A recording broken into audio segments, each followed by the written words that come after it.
Assalamualaikum warahmatullahi wabarakatuh. Bismillahirrahmanirrahim. Alhamdulillahi nahmaduhu wa nasta'inuhu wa nastaghfiruh wa na'udzu billahi min syururi anfusina wa min sayyiati a'malina. May yahdihillahu fala mudilla lahu wa may yudlil fala hadiya lahu.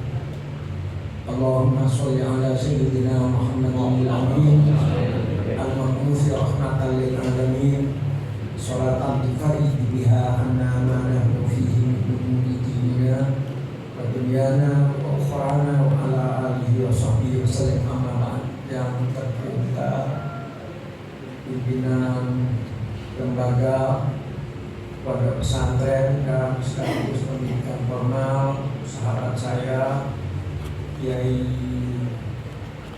Haji Mutik Arif dan para pengasuh yang lain yang karena baru kenal tidak hafal namanya, tapi insya Allah setelah ini akan abadi dalam kenangan saya. Kemudian para peserta, bapak-bapak guru atau ustadz dan ibu-ibu ustadzah di belakang, marilah pertemuan ini kita mulai dengan tersenyum, sebab siapa yang mampu tersenyum di pagi hari, insya Allah akan tersenyum sepanjang hari. Amin. Amin. Amin. Dan senyum adalah sedekah, walaupun kita dilarang tersenyum sendiri. Baik. Saya biasanya kalau ada acara tidur itu telepon Rahotip dan saya mengisi di sana, baik untuk guru maupun untuk murid, dan itu sudah bersungai-sungai, maksudnya berkali-kali.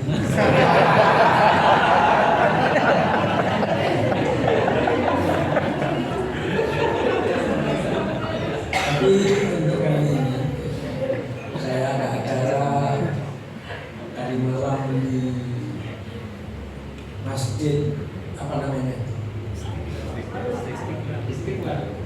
Masjid Istiqlal di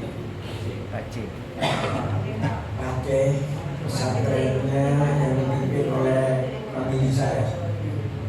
Dan yang nanti ke sini adalah cucunya. Saya masih famili dekat dengan Kiai Fairuddin,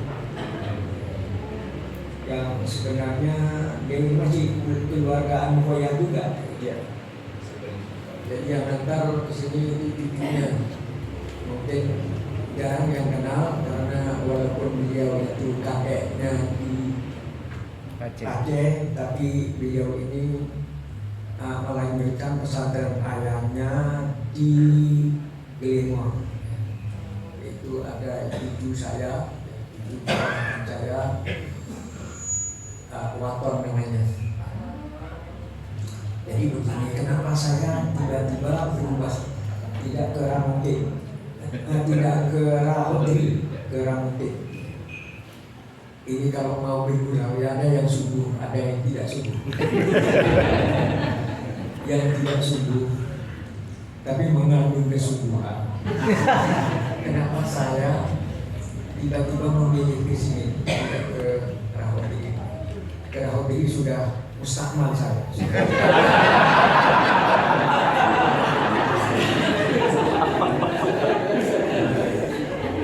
Ini perlunya mengajar dengan tersenyum itu. Karena di balik kata mustakmal itu ada sebenarnya ada sesuatu yang tercinta. Baik. Nah, kenapa tiba-tiba saya sekarang ini memilih Kiai Mutik? Karena saya tahu beliau ini orang yang ikhlas. Salah satu keikhlasannya itu luar biasa. Jarang terjadi di Indonesia. Dari 1 juta mungkin hanya satu. Di mana keikhlasan Mutik ini? Beliau satu-satunya orang yang ikhlas berhenti jadi wakil bupati.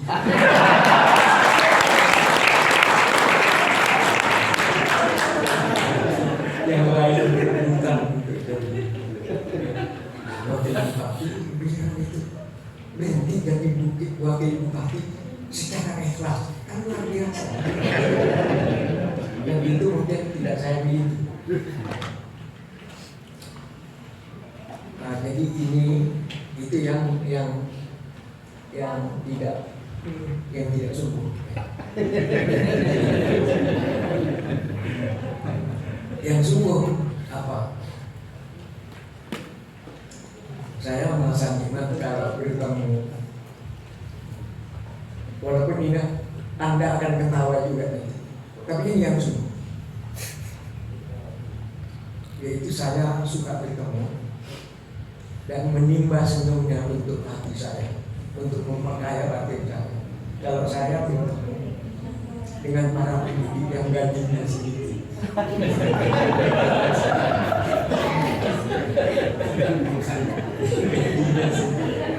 luar biasa.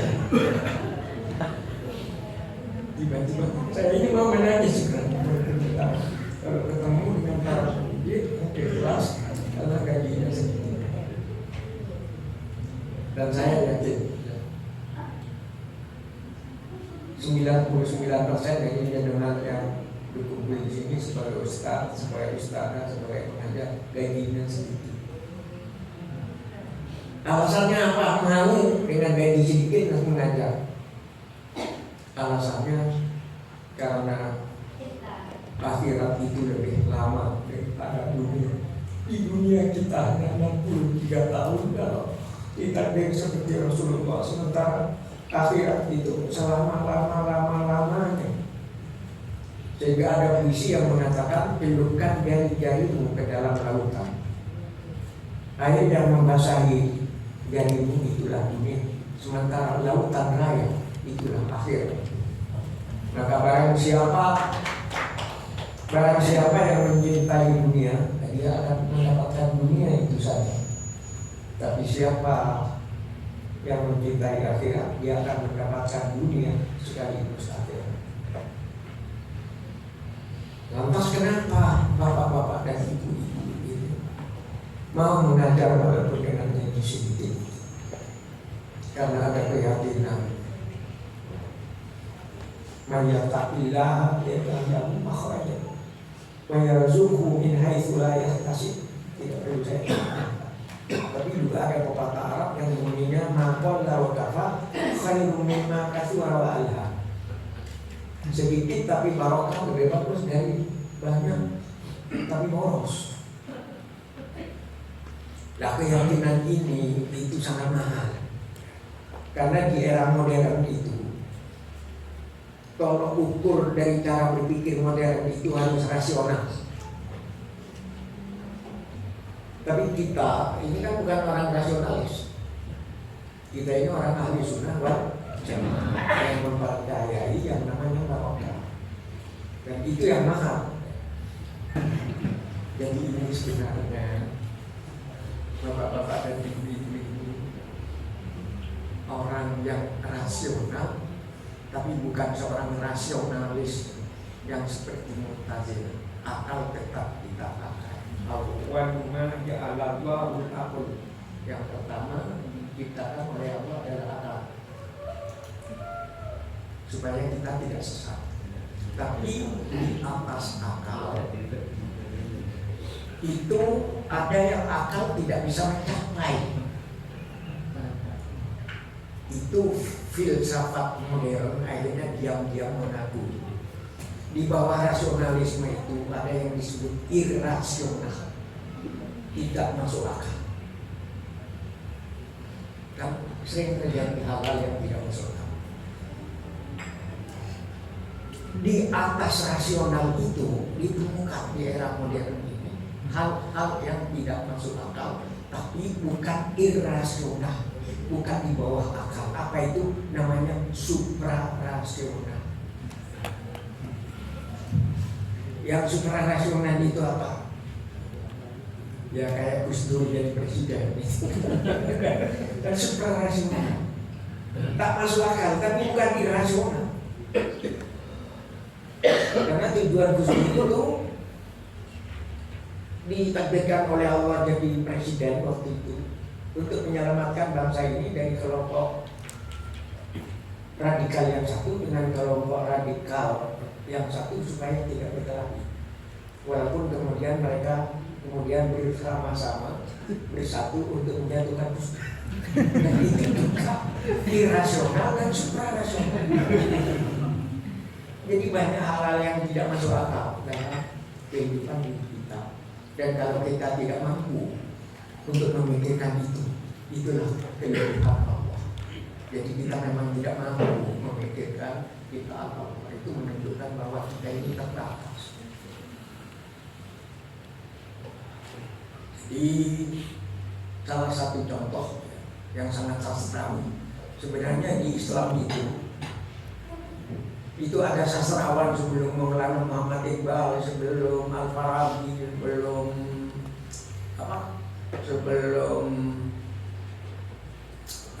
Cik Antikulu Aceh, sebelum Raja Ali Haji, itu ada maha sastrawan dalam Islam. Siapa itu? Menantunya Rasulullah, Sayyidina Ali bin Abi Thalib karamallahu wajhahu. Sayyidina Ali itu sehari-harinya itu ngomongnya sudah sastrawi, kayak puisi. Bukan kayak puisi, lebih bagus dari puisi. Pernah Sayyidina Ali itu ditanya, Ali, berapa jarak dari Masyriq ke Maghrib? Sayyidina Ali tidak berpikir 3 detik, saat itu juga langsung menjawab. Karena beliau pintunya ilmunya Rasulullah. Ali, berapa jarak dari Masyriq ke Maghrib? Dari puncaknya timur ke puncaknya barat. Jawaban Sayyidina Ali itu sangat irasional, tapi kemudian menjadi sangat suprarasional, di atas akal. Ali, berapa jarak dari Masyriq ke Maghrib? Itu sehari bagi perjalanan matahari. Jawab. Siapa yang mau menyalahkan?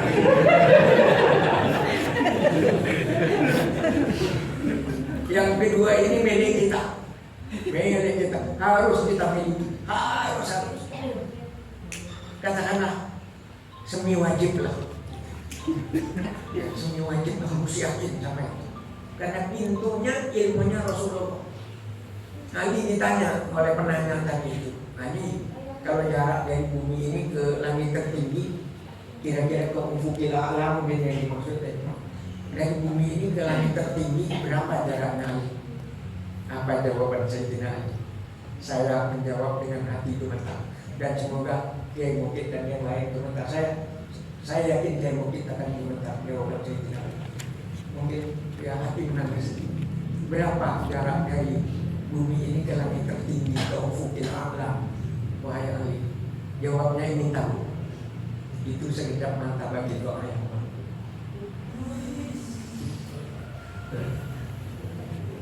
jadi ustadz yang paling gede adalah yang nangis berdoa. Sudah dibuka kok untuk mengiras tadi berlaku. Jadi sebenarnya jarak kita dengan Allah di luar hal-hal yang wajib itu, ukurannya kedekatan kita atau kita dengan Allah pada doa. Kalau diperluas titik. Ulul albab, ciri-ciri hati yang sangat terbuka. Orang setan buka dan orang sudah. Orang setan buka adena, yaitu ulul albab kan masa.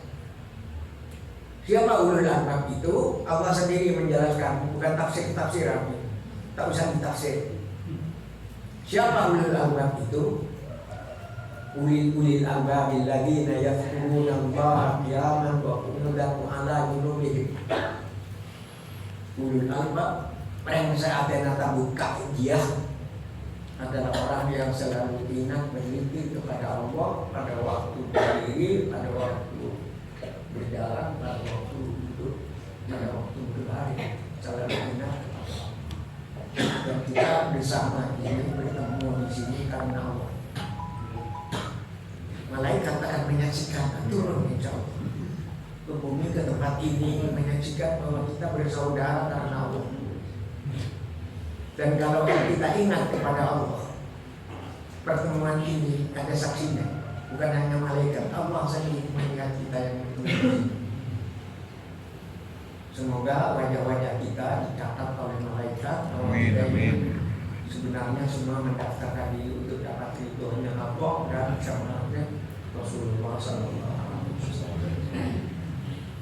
Karena itu walaupun saya banyak bicara tentang rasionalisme, sebenarnya saya ini seorang irasionalis mungkin, orang yang tak teramat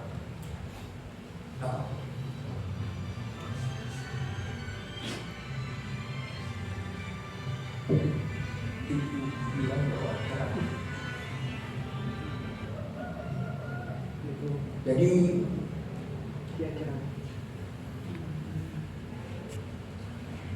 itu. Jadi akal kita harus asal untuk meyakini bahwa di atas akal itu ada kekuasaan yang kita sudah tidak mampu memikirkan, yaitu Allah Subhanahu wa Ta'ala, yaitu kekuatan takdirnya Allah. Jadi sebenarnya ketika ini bunyi atau tidak? Ini artinya bahwa kita punya kekuatan ketika kita berpikir. Itu barulah kita hamba Allah. Saya mengingatkan diri saya dan mengingatkan kepada semua. Alangkah ruginya ketika kita bersujud tidak mengingat Allah. Dicatat. Alangkah ruginya ketika kita bersujud padahal Allah siap untuk menemui kita yang tidak siap.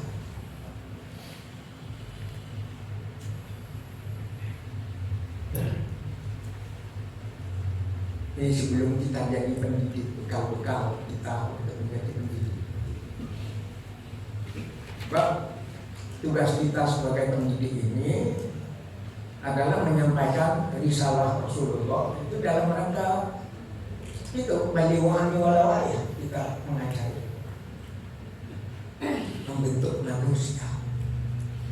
Sementara di luar Islam pun pemikiran-pemikiran berhikmah itu banyak yang bagus karena menggunakan akal sehatnya. Karena mereka menggunakan akal sehatnya, para filosof, para pemikir di luar Islam itu menggunakan akal sehat, pikiran jernihnya, sehingga apa yang diucapkan beliau itu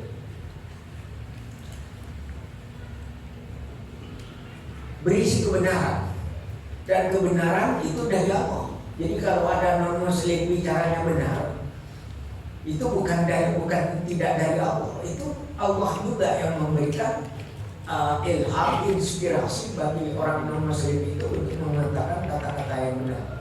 Misalnya ada pujangga Rusia namanya Leo Tolstoy. Siapa tahu dia tidak Islam karena risalah tidak sampai ke sana. Karena Allah berfirman, wa ma kunna mu'adzibina hatta nab'atsa rasula. Aku tidak menghukum 1 tahun karena risalah Muhammad itu tidak sampai ke sana. Tidak ada yang menyampaikan. Jadi masih mungkin orang-orang yang ada di pedalaman Kalimantan itu setelah mati dia tidak disukai karena ada orang yang menyampaikan risalah Rasulullah SAW.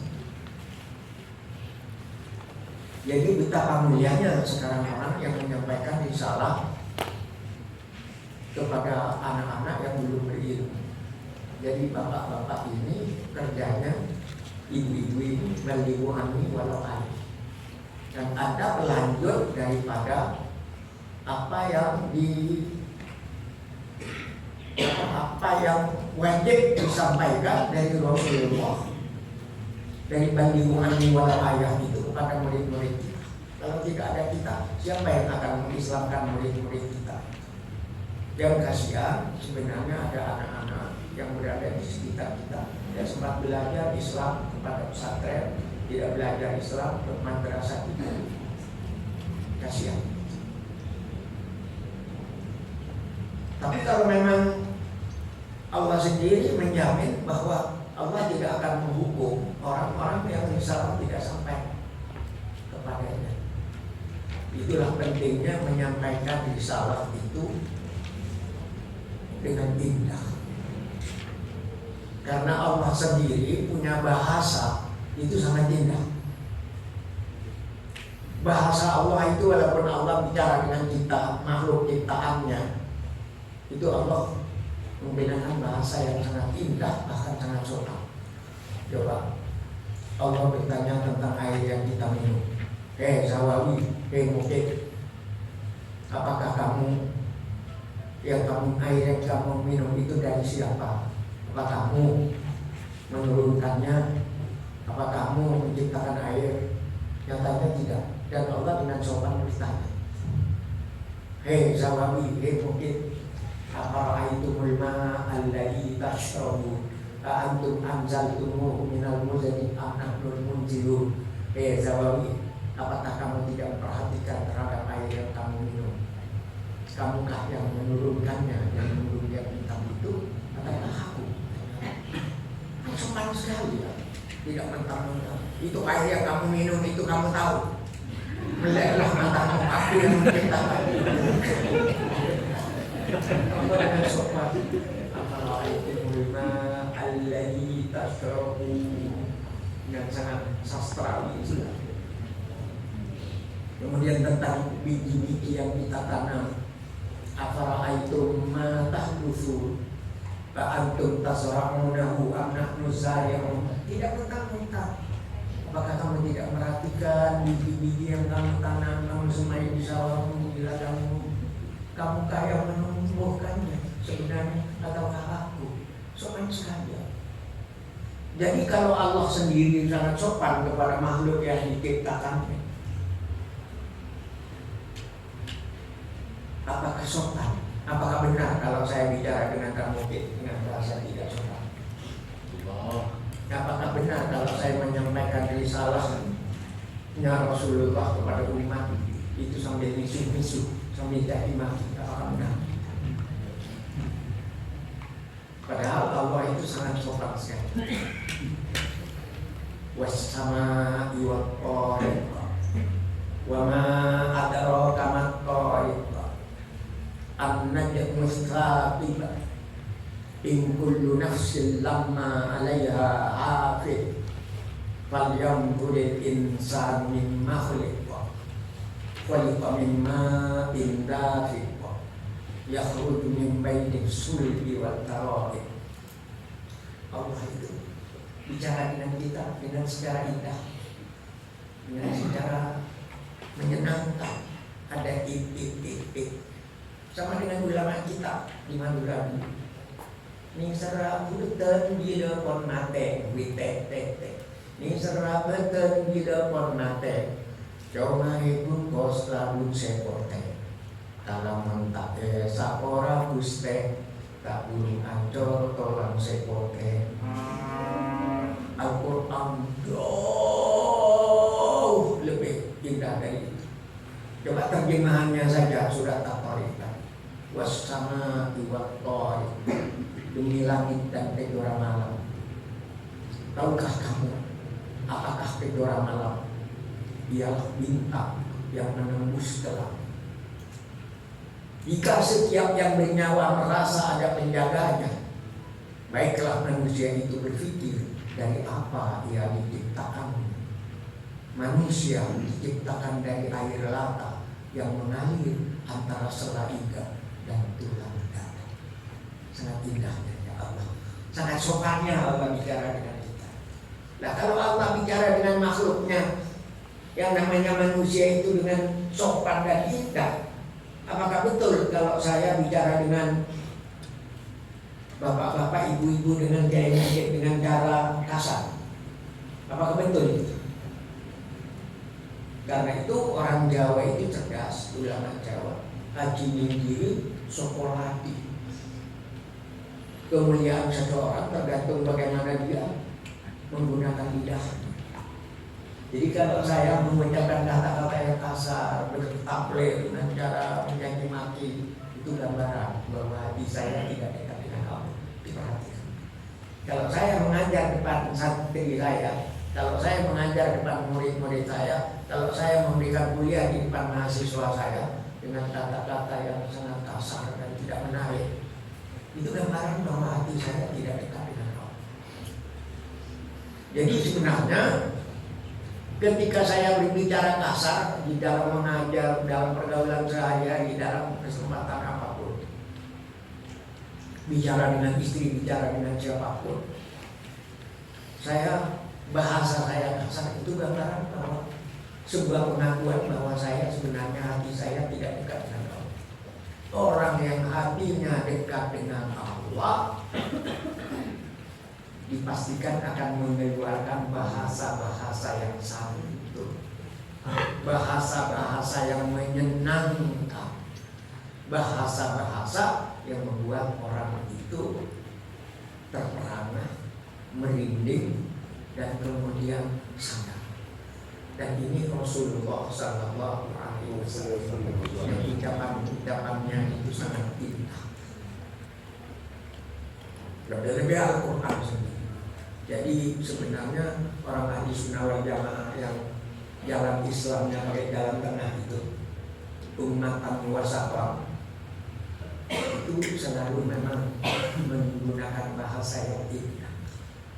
Kiai Asboboh menimba ilmu Kiai Khalil, di kitabnya Kiai Khalil itu ada ucapan hubbul watan minat yang kita nyanyikan. Kemudian oleh Kiai Wahab itu menjadi lagu. Kenapa cinta tanah air adalah sebagian dari iman. Dan itu kebetulan puisi saya yang menerjemahkan hubbul watan minat iman. Kenapa kita harus cinta kepada bangsa dan tanah air? Kita semua minum air Indonesia menjadi darah kita. Kita makan beras, buah-buahan dan ikan Indonesia menjadi daging kita. Kita menghirup udara Indonesia menjadi nafas kita. Kita bersujud di atas bumi Indonesia, berarti bumi Indonesia sajadah kita. Dan bila tiba saatnya kita mati, kita semua akan tidur dalam pelukan bumi Indonesia. Daging kita yang hancur membusuk akan bersatu kembali dengan harumnya bumi Indonesia. Tapi kalau bumi Indonesia dijadikan tempat maksiat, jangan menyesal kalau bumi Indonesia satu saat nanti dia bisa berkeroget-keroget menjadi sebuah gempa. Dia bisa bergerak-gerak air di lautan, kemudian ditumpahkan ke daratan, kemudian menjadi tsunami. Dan itu konkret, jelas Allah mempertunjukkan, bukan mimpi, ya, yang namanya tsunami atau apa. Nah itu berarti Indonesia ini harus kita selamatkan dengan mendidik anak-anak kita. Mendidik anak-anak kita. Kita mendidik satu sekolah saja menjadi orang-orang yang berakhlak.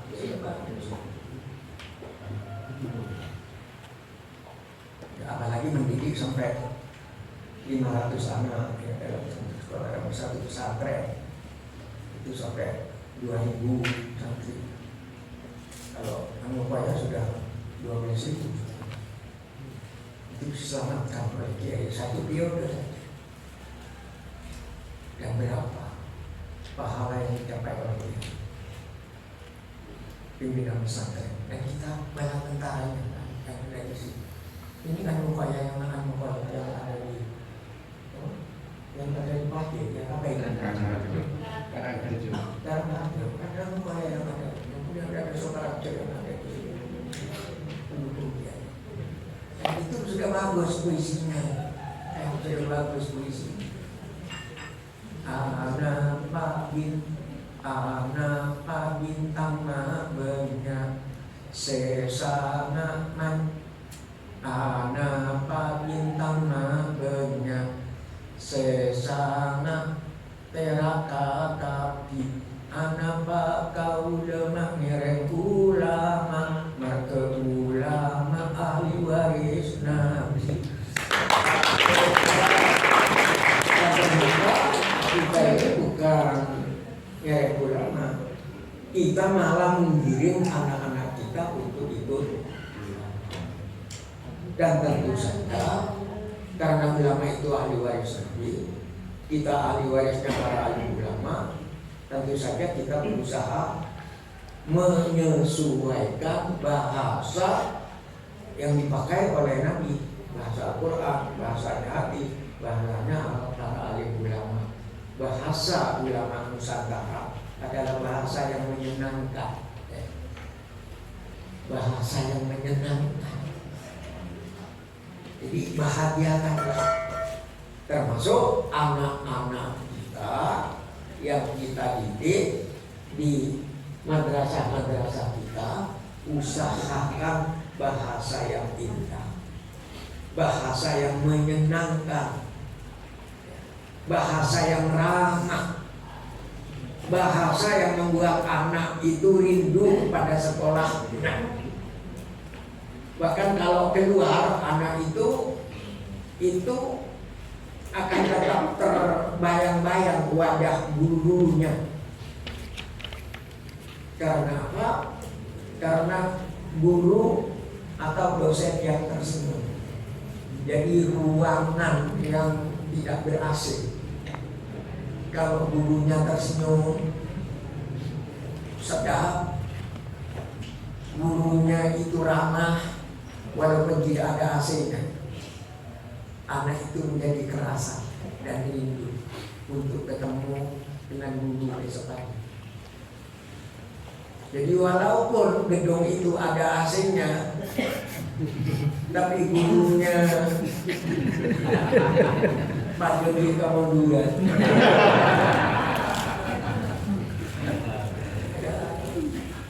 Nah, gue pernah sekolah mata masuk lagi ada gurunya cocok. Murid-murid kita milenial itu cerdas. Kalau kita mencocok cemberut, tak mungkin kita itu dikatakan ramah. kasar. Jadi karena itu kasih sayang ternyata sangat diperlukan dalam mendidik anak. Karena itu kiai kita, muridnya Kiai Hasyim Asy'ari yang bisa menulis tafsir Al-Quran sampai selesai, kitabnya namanya Al-Ibris, yaitu Kiai Bisri Mustafa, itu berwasiat kepada Kiai Wildan, santrinya yang jadi kiai di Kaliwungu Kendal. Apa kata Kiai Bisri Mustafa? Nek kowe iki dadi kiai, nek kowe iki dadi ustaz, anggap pono murid karo santri-santrimu ku dudu namung santri, tapi anggap pono anak-anakmu dewe. Jadi kalau kamu membuat jadi kiai, jadi guru, jadi ustaz, maka pesantren ini murid kebenar aja guna yang pesantren, tapi untuk kotorannya benar. Jadi bagaimana menganggap apa santri itu sebagai anak? Tapi kita dengan kasih sayang, mendidik dengan hati nurani, mendidik dengan kasih sayang, mendidik dengan tersenyum, dan itu pola daripada yang diajarkan oleh Rasulullah SAW. Rasulullah luar biasa. Ada kisah menarik ya, tentang bagaimana ya pendidikan prasekolah saja. Rasulullah satu saat berada di sebuah semacam pertemuan. Rasulullah melihat seorang ibu muda sedang menggendong anaknya yang kira-kira masih berumur 2 tahun atau 1 tahun setengah. Jadi melihat anak ini Rasulullah senang sekali. Anakmu cakep sekali, kata Rasulullah. Ya terima kasih wahai Rasul, kata ibu anak itu. Bolehkah aku pinjam menggendongnya sebentar? Oh silakan Rasul. Ibu ini kan senang sekali. Oh tadi malam itu ada ibu menggendong anak saya coba mau pinjam sebentar, ibunya sangat senang sekali. Doakan dia itu kan. Apalagi Rasulullah dipinjam oleh Rasulullah menggendong anak itu. Beberapa menit kemudian anak ini kencing digendongan Rasulullah, sehingga juga Rasulullah itu basah kencing. Dan itu Rasulullah tenang aja tetap anak itu. Sampai ibunya datang. Setelah ibunya datang, ibunya tanya, wahai Rasul, sudah anak saya? Iya, ini kalau mau diambil. Dan Rasulullah tidak bilang anaknya kencing. Dibantu dimasak. Malah ibu itu sendiri yang begitu. Kencing Rasulullah. Iya, biasa anak-anak belum bisa ditahan. Kemudian anak ini dipukul oleh ibunya. Rasulullah dengan nada agak keras mengatakan, ibu muda, kencing yang membasahi kencing anakmu yang membasahi jubahku ini nanti dicuci, besok sudah suci dan bisa dipakai lagi.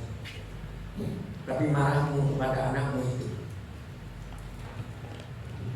kepada anak yang belum berakal ini, marahmu itu akan menjadi kenangan sepanjang hidup.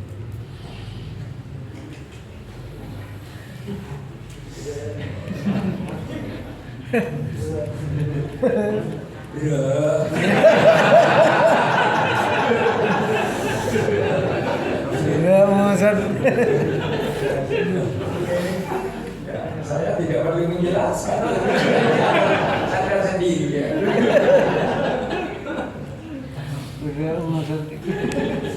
Tapi ada hikmah, senangnya beriman kepada Rasul, senangnya ikut Nabi dalam penuh permaafan seperti ini. Senangnya orang yang baca sholawat kepada Nabi. Senang dengan kanjeng Nabi, tapi tak baca sholawat kepada kanjeng Nabi itu setengah bohong.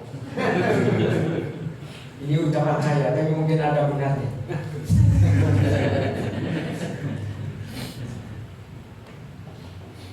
Ada yang mau bertanya dulu, ya? Biar sekian. Ada yang mau bertanya dulu, atau mau menyalahkan saya? Ini bukan menantang. Saya kalau nanti yang menyalahkan itu benar, saya ikut sampean. Ibu-ibu di belakang, ayolah kita berakrab. Kalau sampean menyalahkan saya dan saya mengaku bersalah, kan sangat bagus nanti. Terima kasih. Assalamualaikum warahmatullahi wabarakatuh. Kami salah satu tenaga pendidik dari Madrasah Tinggiah ini apabila butuh penjelasan terhadap sesuatu yang mungkin terjadi kepada kami sebagai pendidik, mungkin juga terjadi kepada yang lain. Ketika kami mengajar, kami merasa, walaupun ini tidak selalu terjadi, tapi beberapa kali terjadi. Ketika kami mengajar, kemudian melihat anak di kelas, kami merasa bahwa mereka itu adalah diri kami sendiri. Ketika perasaan itu muncul, di saat itu pula kami tidak mampu membendung air mata kami. Mohon penjelasan kira-kira apa yang terjadi kepada kami. Itu saja. Assalamualaikum warahmatullahi wabarakatuh. Ketika bicara kepenyakitan, ketika bicara tentang estetika, bicara tentang keindahan, air mata itu bahasa puisi yang paling indah dan tak perlu dijelaskan. Bertemu dengan air mata, berpisah dengan air mata, melihat anak dengan air mata, mengingat ibu dengan air mata, datang ke kuburan Rasulullah dengan air mata, itu tidak perlu dijelaskan lagi. Itu bahasa yang paling fasih. Jadi itu yang namanya menurut bahasanya Gusmus keindahan yang tak terbendung. Tidak ada kata yang bisa menjelaskan itu. Karena itu Allah sangat menghargai huruf-huruf, terutama yang yang Allah pasang di Quran itu alif lam mim nun wal qalami wa ma yasturun ha mim ain kaf ha ya ain shad. Itu adalah huruf, itu adalah penjelasan itu sendiri yang bahasa tidaklah mampu untuk menjelaskan. Dan kita kalau sudah sampai ke ini satu saat, ya memang ada sesuatu yang tak perlu saya dengan Kiai Mukid tak perlu menjelaskan itu. Persahabatan kami kenapa datang ke situ sudah tak perlu menjelaskan. Atau kenapa saya tidak gigit mencium ingusnya pipi saya yang masih basah di pipinya, kan sebenarnya gigit, tapi kenapa senang itu lengket di sini? Itu karena tidak perlu penjelasan lagi. Itu yang namanya bahasa cinta. Ketika kita sudah mencintai murid-murid kita, sebagaimana mencintai anak-anak kita, memang Anda sudah sampai di situ. Tidak perlu menjelaskan lagi dan tak perlu dijelaskan, karena semakin dijelaskan semakin tidak jelas. Irasional. Itu bukan irasional, suprarasional. Jadi jawaban ini dan insya Allah Anda langsung iya betul gitu. Kira-kira betul atau tidak betul? Kalau tidak betul kan Anda membantah, silakan. Ya itu salah satu rezeki Anda ya, yang menikmati murid-murid kita sebagai anak-anak kita, sebagai kader-kader kita, sebagai kelanjutan sejarah kita, sebagai kelangsungan getaran jiwa kita, anak kita, murid kita. Jadi ketika kita menjadi guru yang benar menurut Islam, sulit membedakan antara anak kita dengan murid kita, sulit membedakan antara murid kita. Saya kebetulan salah seorang penulis dari riwayat hidupnya Kiai Andre Buluta Ambodalek yang DDI Darul Dakwah Wal Irsyad yang di Tanah Bugis itu. Salah satu muridnya atau beberapa muridnya menjadi petinggi NU pusat. Salah satu muridnya namanya Kiai Haji Aliafi. Itu saya mewawancarai putranya Muhammad Rashid Ridho. Nah, apa yang Anda rasakan dari Kiai Abdurrahman Ambodalek dari ayah Anda? Apa jawaban beliau? Saya ini merasa muridnya Abah. Saya ini merasa putranya Abah ketika di dalam rumah. Setelah ke halaman, ke pesantren, saya sudah menjadi santri biasa. Luar biasa ya, luar biasa. Karena itu artinya bahwa Kiai telah memperlakukan santri-santrinya seperti anaknya sendiri, tidak ada bedanya. Kalau ini yang kita lakukan, udahlah. Saya yang jelas malaikat itu bukan orang gila. Anda yang membuat baik, Anda yang mengajarkan baik, tidak akan masuk neraka. Kecuali ada malaikat gila. Nikmat ya ketemu gini, nikmat. Ya, saya memang bahasa saya agak nakal-nakal sedikit.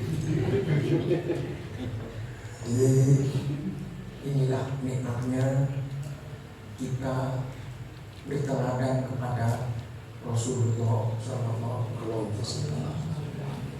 Bertamu ke rumah murid, dulu biasa dulu kiai bertamu pada rumah santri itu penting. Jadi itu artinya selain kita menggunakan akal, kita menggunakan qalbu, menggunakan perasaan, menggunakan keindahan. Jadi kalau dengan akal melulu keindahan itu tak tercapai, mungkin kebenaran yang kita dapat. Tapi kebenaran pun di era modern itu sudah menjadi sangat ragu sekali. Sebab ada orang yang merasa benar, tapi di dalamnya sesat. Sudah wal jamaah justru kiai-kiai kita itu karena rendah hatinya masih merasa sesat walaupun berada di jalan yang benar.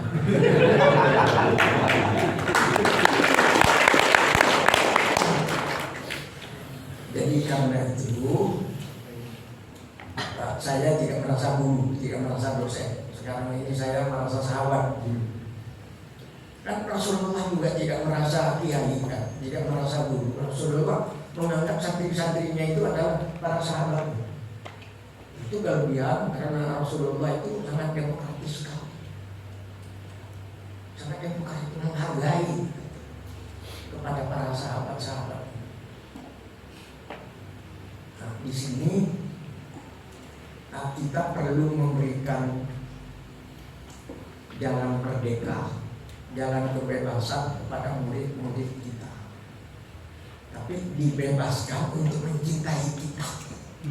Tapi bagaimana murid-murid itu mencintai kita kalau kita tidak memberikan kebebasan kepada mereka? Ini memang agak sulit kan? Jelaskan ini agak sulit. Tapi setelah dipraktekkan, berikan kebebasan kepada murid-murid kita, akhirnya yang terjadi murid itu merasa bebas untuk mencintai kita. Kalau mereka merasa bebas mencintai kita, mereka tidak mungkin menggunakan kebebasan untuk membenci kita. Nah ini memang agak rumit lagi. Tapi terima saja dulu nanti.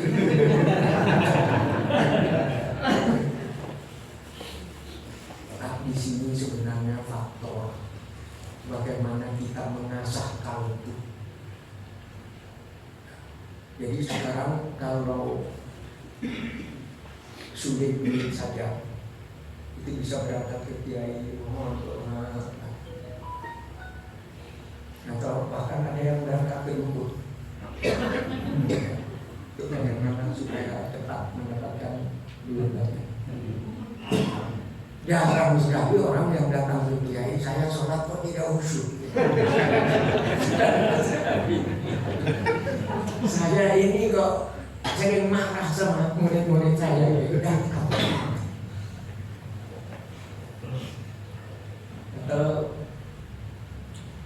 jadi kita mencoba dalam kehidupan kita.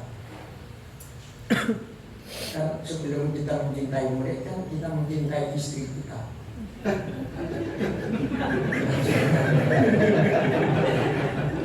Kalau kita kembali kepada agama, kembali kepada tauhid, kata-kata tauhid itu menurut budaya menomorsatukan nilai yang dari Allah.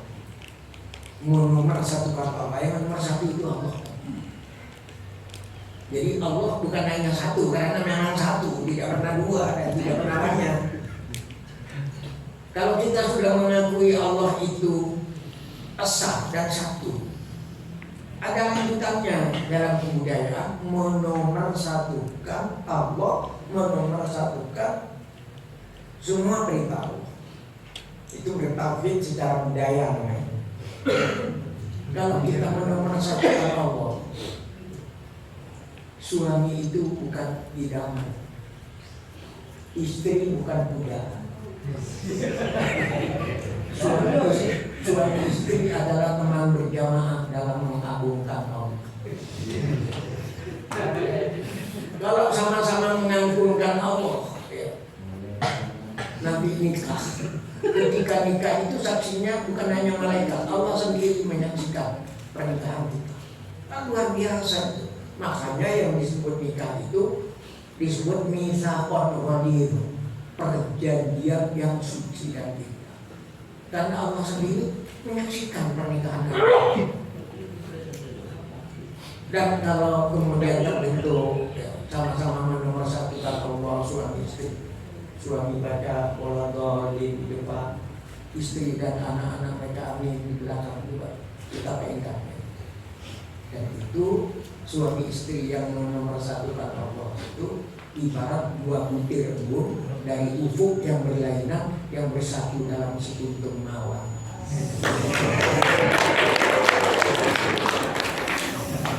Bulan kopinya bulan. Berat bahasa Indonesia, berat sangat sulit.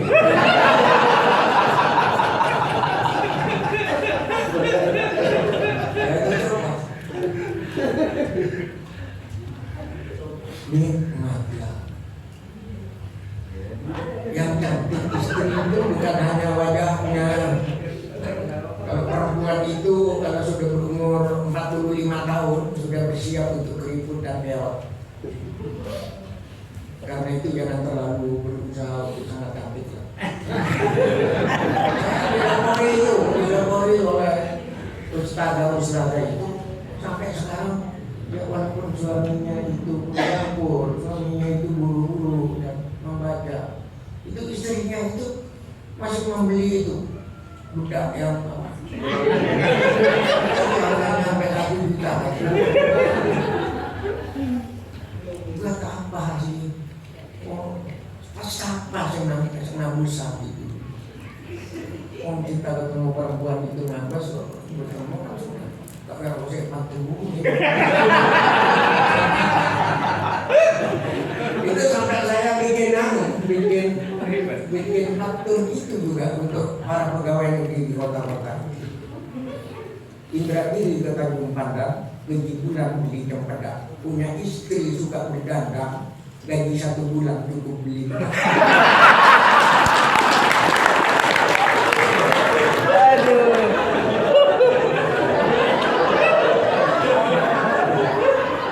Coro sing telur.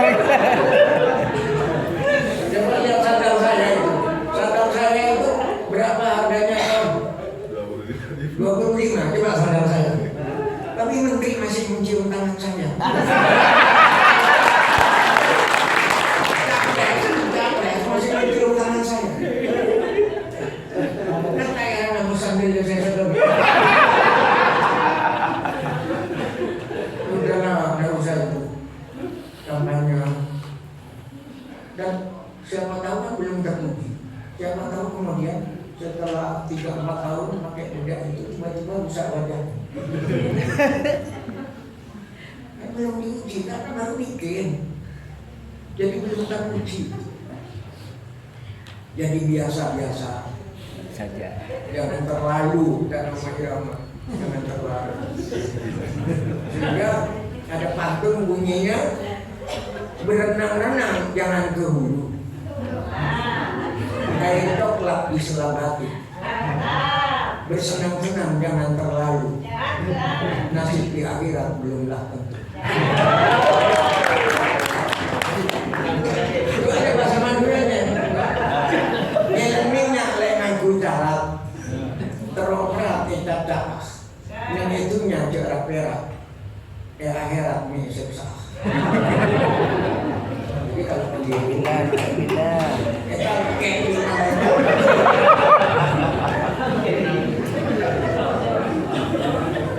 inilah saya ada sebentar. Kita ini saya ajak dulu sebentar. Saya sudah 1 jam lebih, jam 10 saya harus dulu. Barusan sudah ditelepon oleh itu.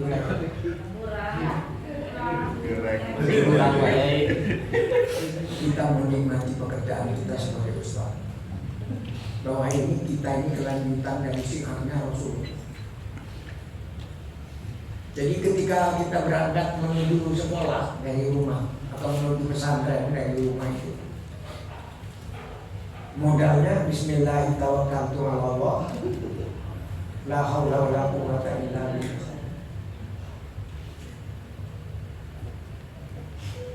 Jangankan yang mengajar, yang mencari ilmu saja sudah luar biasa. Rasulullah bersabda, "Man kharaja fi talabil ilmi wa huwa fi sabilillah hatta yarji." Orang yang keluar dari rumahnya untuk mencari ilmunya Allah, dia berada di dalam sabilillah sampai kembali ke pintu rumahnya lagi. Apalagi yang bekerja. Khairukum man ta'allama al-Qur'an wa 'allamahu. Yang terbaik di antara kamu orang yang belajar Al-Quran dan kemudian mengajarkan. Nah, bapak-bapak yang di madrasah ini karena ilmu Al-Quran juga dibagi-bagi, ada yang ke matematika, ada yang ke ilmu bumi. Itu semuanya.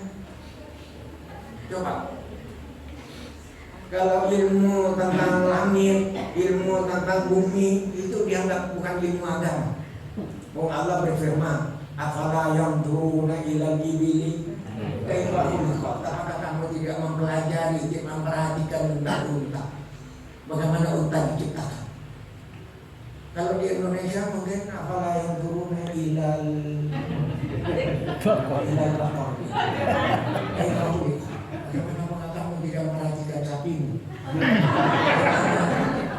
Bumi, bagaimana sapimu diciptakan? Apalah yang turun dari atap kan? Wa ila samai kaifa rumi'at. Apakah kamu tidak memperhatikan langit, bagaimana langit itu ditinggikan?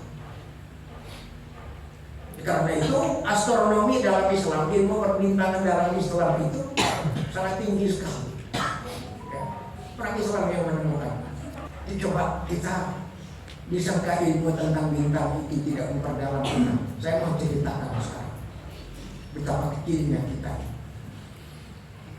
Jumlah bintang sekarang ini setelah dicoba oleh komputer, ternyata bintang yang dilihat oleh komputer yang terbaru nolnya 29. Sebentar lagi mungkin 3.000 karena komputernya kan semakin canggih, bisa melihat ke atas. Dan ada satu bintang itu besarnya 6 juta kali bumi. Dan kenapa tambah kecil? Karena saking jauhnya. Dan siapa yang menciptakan? Allah yang menciptakan. Dan itu rahasia Allah.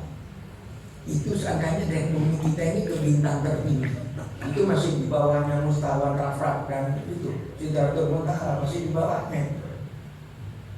Jadi seandainya ada pesawat supersonik yang cepatnya seperti cahaya, itu dibutuhkan 14 miliar perjalanan jauh. Jadi supaya yang bermata saja.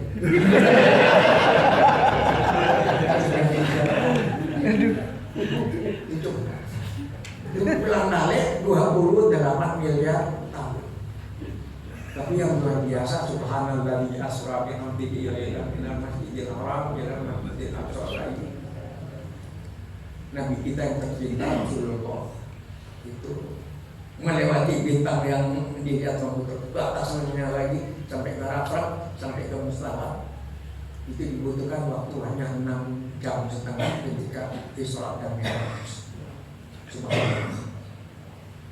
Maka betul ketemu dengan teori Sayyidina Ali, ditanya kalau dari bumi ini ke bintang tertinggi berapa jaraknya Ali? Itu sekejap mata bagi Tuhan yang mampu.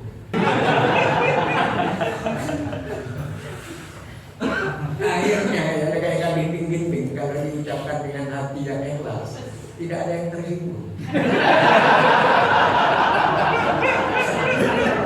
Karena saya ikhlas mengucapkan ini.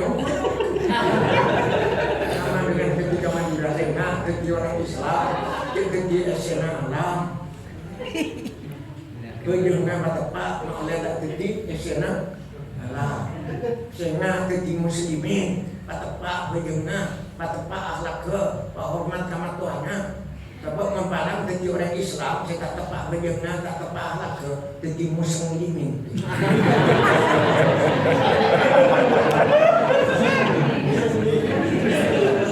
Bukan anak bangsa, malah jadi anak bangsa.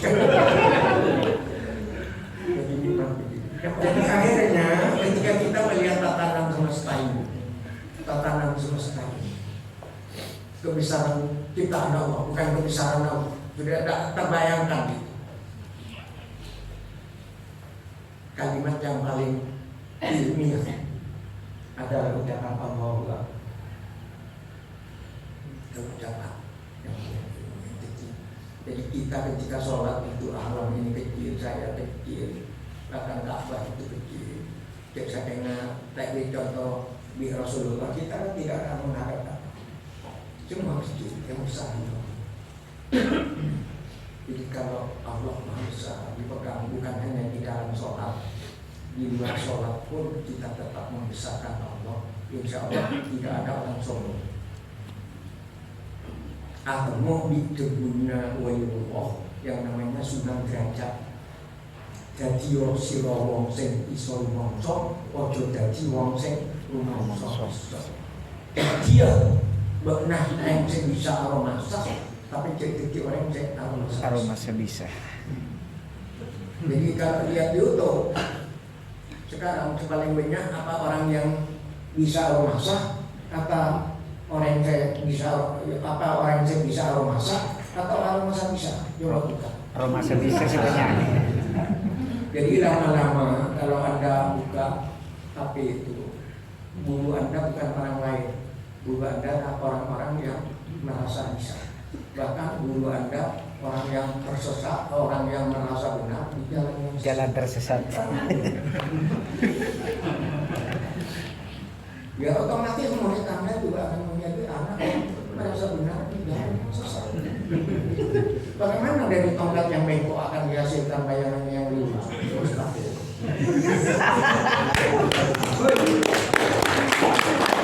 Kesimpulannya begini, Rasulullah itu berhasil memberdaya dan membudayakan, memperadabkan masyarakat Arab yang super jahiliyah itu menjadi masyarakat madani, menjadi civil society, masyarakat yang beradab, bertata krama, takwa kepada Allah, rukun, saling bantu antara satu yang sama lain. Karena model pendidikan Rasulullah dan model dakwah Rasulullah, yaitu Rasulullah tidak pernah menyuruh orang lain berbuat baik sebelum beliau berbuat atau memberi contoh terlebih dahulu. Karena itu Ustaz madrasah harus dipilih, harus uswah hasanah. Manusia kalakuanna lokate ahli jauh dari kalakuanna kedeher ya jangan Corona benar, pom kita ambil gitu. Antara.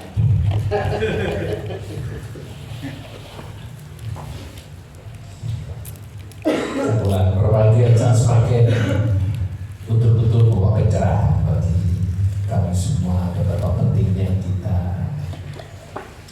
membina komunikasi saya dengan para anak didik. Tapi tertarik dengan apa yang disampaikan Ustaz Datul Halim, bagaimana menganggap anak didik itu seperti anak sendiri. Dan hanya ada cukup mungkin barangkali ada kiat-kiat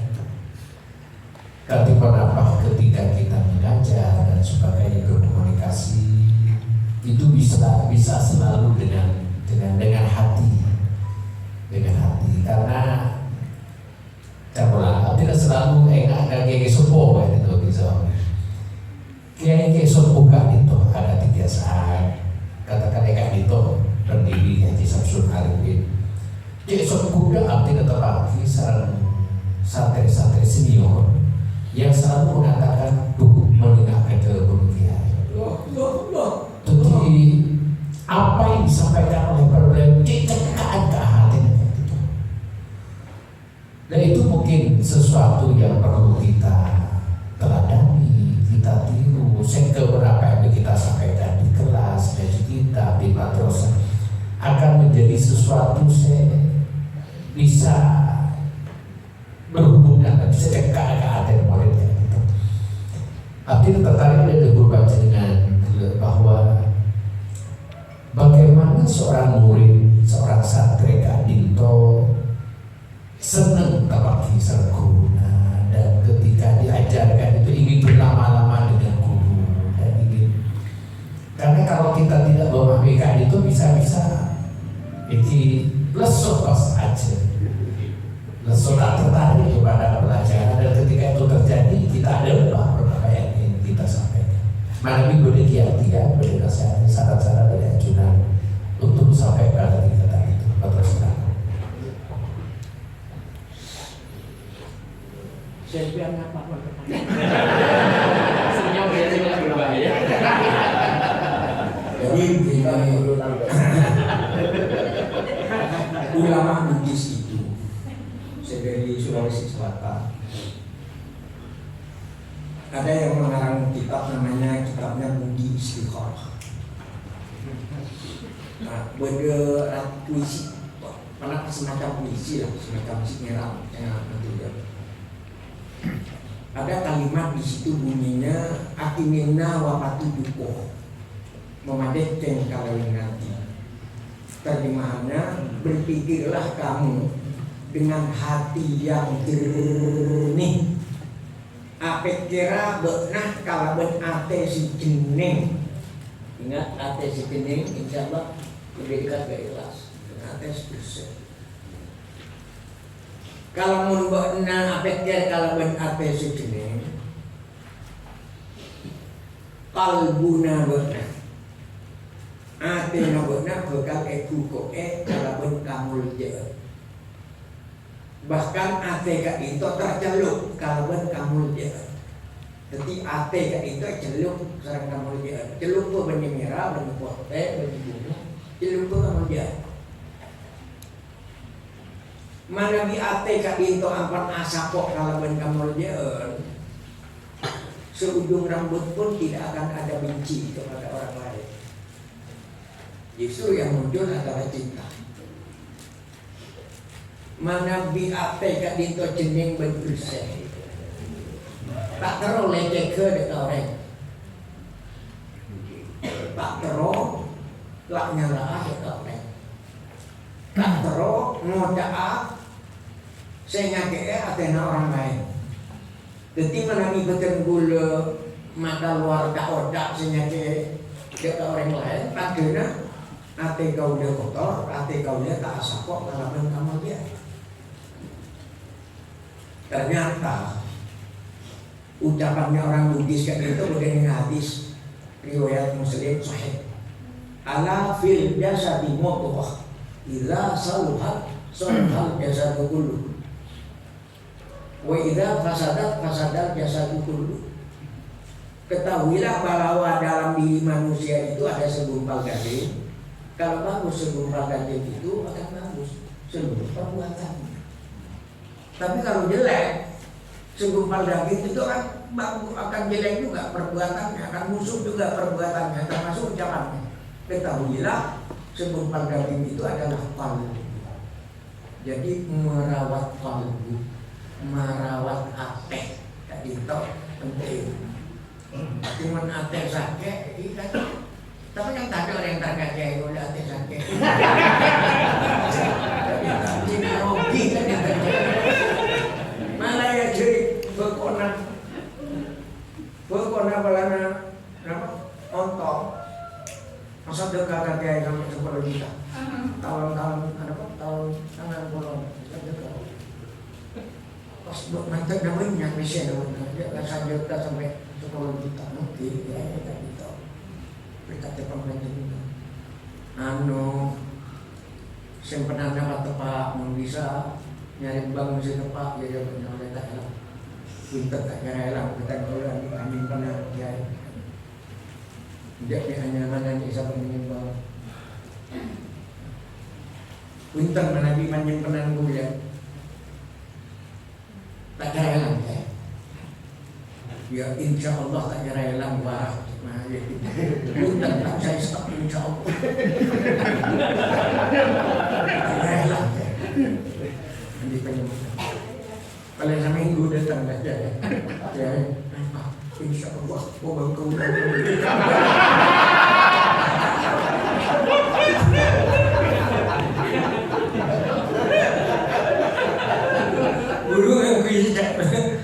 guru ngakui insya Allah sama kena bangkau benar. Jadi estona akar kita binto ambil tempat yang baru. Jadi kalau akhirat itu sebuah surga, dunia itu setetes mulut. Karena itu mengingat Allah sebanyak-banyaknya itu. Itulah sumber keselamatan. Dan menikmati ngabas mereka sambil ingat dekat Allah kan itu mereka mula Ustaz. Itu padu kan anak mula Ustaz.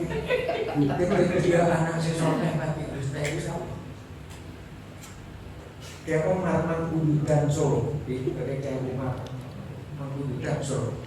pernah minta kata dan Ustaz lagi Ustaz ya kumpulono santri-santri yang nakal catat namine setorono yang aku itu berarti pada Ustaz ke meja ngomong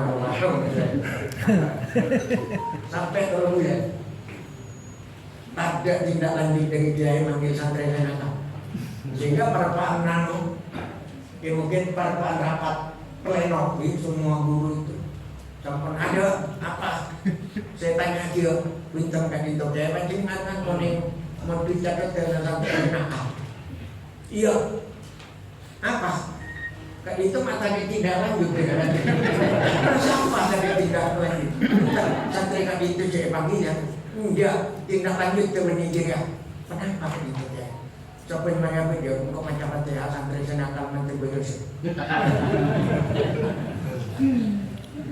jadi harus ada kesempatan untuk akan bagaimana ya bisa itu ada yang sok dan kalau santri itu begitu itu hati pas soleh kalau santri itu akan berucap kiaiku, ustadku, ustadaku kalau mendung hitam sudah di atas kepala jangan larang hujan turun ke bumi. Kalau angin bertiup dengan kencangnya jangan larang daun-daun kering berguguran. Kalau senyummu ustadku, ustadaku selalu mekar laksana bunga melati yang harum dalam hatiku. Jangan larang aku tetap setia hormat tinggi.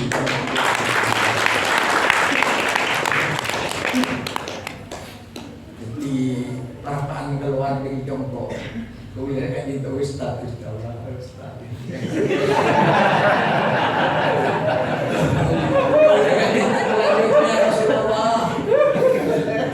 asal dekat awet ni kun bera asal dekat ilmu dengan murid kusleh gula asal dekat asunyum tak murid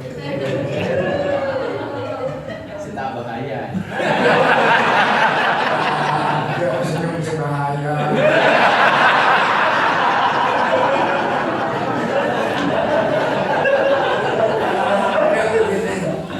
itu urusan sekejap itu Sekejap. tadi tes cewek pun tak terus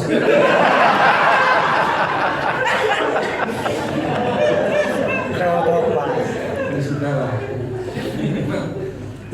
Jadi jangan undangan itu tornator yang ada yang sedikit ini kayak lagi saya tahu karena itu saya bersaudara dengan anak terkumpul nikmat begini saya nanti salaman kita model ibu-ibu salaman ada itu ya anda saudara saya atau yang muda-muda ada anak saya ingin tahu apa bedanya Anda dengan Garuda? Tahu? Tidak tahu? Tahu? Ini tahu? Kalau Garuda cukup di dadaku, kamu yang dorong hatiku.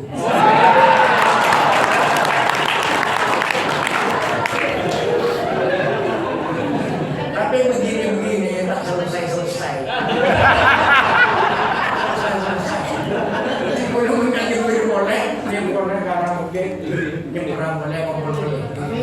Amin. Susahkan menabi waktu yang baik hikmah itu hurrah kita kompor. Insya Allah dengan barokah. Amin. Tuh ibu-ibu mau nanya, ya acara yang dari Budi.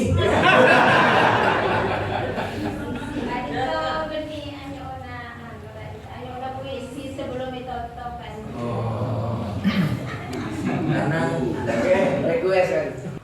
pelajaran bahasa Indonesia itu buku cerdas cergam bahasa Indonesia itu ada puisi ibu dan anak seluruh Indonesia harus kenal anaknya ibu saya yang namanya Zawawi Imron. Jadi kalau secara modernnya Zawawi Imron itu tidak sombong kan tidak enak kan.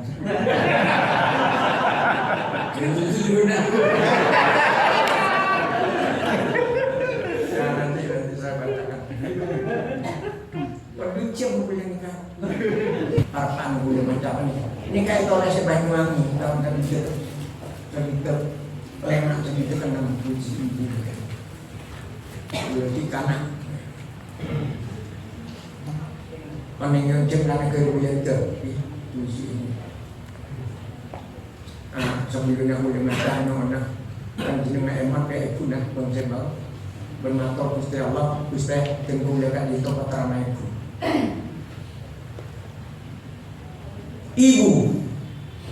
Ibu, kalau aku merantau lalu datang musim kemarau, sumur-sumur kering, daunan pun gugur bersama ranting.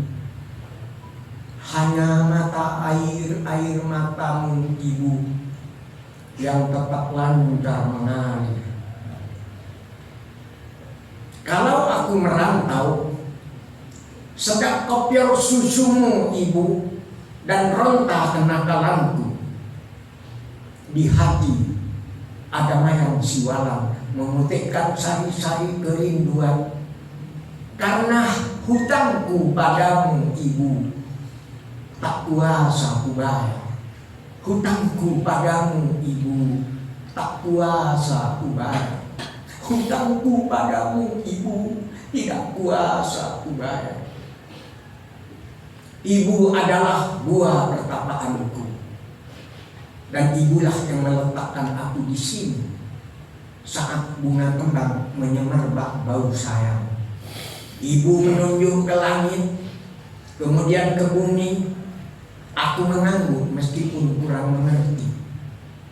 Ibu, kalau kasihmu ibarat samudra, sempit lautan teduh. Tempatku berlayar, menebar pukat dan melempar sal. Lokan-lokan, mutiara dan kembang laut semua bagiku. Ibu, kalau aku ikut ujian lalu ditanya tentang pahlawan. Kalau aku ikut ujian lalu ditanya tentang pahlawan. Kalau aku ikut ujian lalu ditanya tentang pahlawan. Namamu ibu yang akan kusebut paling dahulu. Lantaran aku tahu engkau ibu dan aku anakmu. Kalau aku berlayar lalu datang angin sakal, Tuhan yang ibu tunjukkan sudah kukenal. Ibulah itu bidadari yang berselendang yang lalat, sesekali datang padaku menyuruhku menulis langit biru dengan sajaku selesai.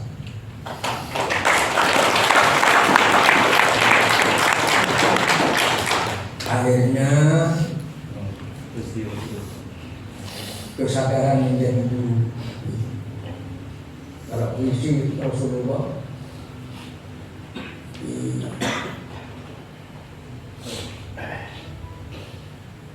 buah salak di atas buah lim, buah mentimun jumlahnya 5. Kalau tak sempat melihat wajahnya Nabi, kita cium tangan beliau. Jadi akhirnya kesadaran menjadi guru itu dibangun. Saya ini guru, jadi kalau murid bekerja sambil berpikir nyata. Jadi kalau kata Gusmus, tugas mulut itu ketika nganggur, misalnya murid mengerjakan, mulut kita kan nganggur. Saat itulah kita curi kesempatan ini untuk bersalawat kepada Rasulullah. Insya Allah lama-lama terbangun rasa cinta, itu kan. Rasulullah mencintai para sahabat dan para murid yang mencintai umatnya. Sampai Rasulullah itu ketika mau wafat berdoa kepada Allah, ya Allah, saya mohon ketika saya dicabut nyawa ini, saya mohon kepada Engkau ya Allah, sakaratul mautnya umatku akan saya tanggung ketika saya dicabut nyawa saat itu. Itulah murid-murid kita adalah anak-anak kita. Semoga kita berkumpul. Amin. Ya Allah, ilahi Rabbi, kami mohon sepenuh hati di alam akhirat nanti. izinkan kami bertemu nanti. Amin. Akhirnya orang durian berbuah kedondong, sekian dulu dong.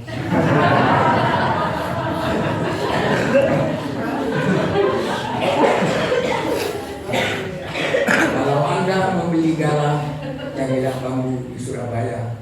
Kalau ada tindakan saya yang salah, berikanlah maaf kepada saya. Oke.